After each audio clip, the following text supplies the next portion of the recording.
மா என்னம்மா உன்னை எனக்கு பிடிக்கவே இல்ல, நான் எப்படி இட்லி வாங்கி தரது உனக்கு?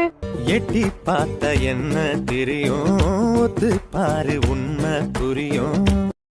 நீ வேற யாரையாவது விரும்புறியா? டாக்டர் சார், உங்ககிட்ட ஒரு விஷயம் பேசணும். இங்க கொஞ்சம் வாங்கல. ஊசி போட்டா பயத்துல ஒண்ணு கூட்டுருவேன், அதனால எனக்கு ஊசி போட வேண்டாம். அட்டுண்டு நன்றி போயிடல கடா சொல்றது. ஐயோ, என் மூஞ்ச பார்த்தாலே எனக்கே ஏப்பா நல்லா இருக்கிறியா? எங்க அப்பாவுக்கு நாங்கள் மொத்தம் 3 பிள்ளைகள். அதில் மூத்த பிள்ளை வக்கீலாகவும், நடிப்பிள்ளை டாக்டராகவும், கடைக்குட்டி ஆகிய நான் போலீஸாக வர வேண்டும் என்று ஆசைப்பட்டார். ஆகையால் ஒவ்வொருத்தரையும் வக்கீல் பாண்டி, டாக்டர் பாண்டி, போலீஸ் பாண்டி என்று ஆசையாக அழைத்து வந்தார்.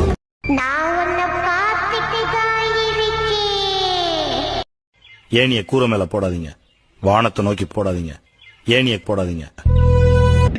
பேசிட்டே கூடாது. நானும் பாத்துட்டே இருக்கேன், பைத்தியம் மாதிரி பேசிட்டு இருக்கீங்க. மொத்தமா சொல்றேன் நான். நீங்க லிட்டரலா ஃபூல் மாதிரி பேசுறீங்க எல்லாரும்.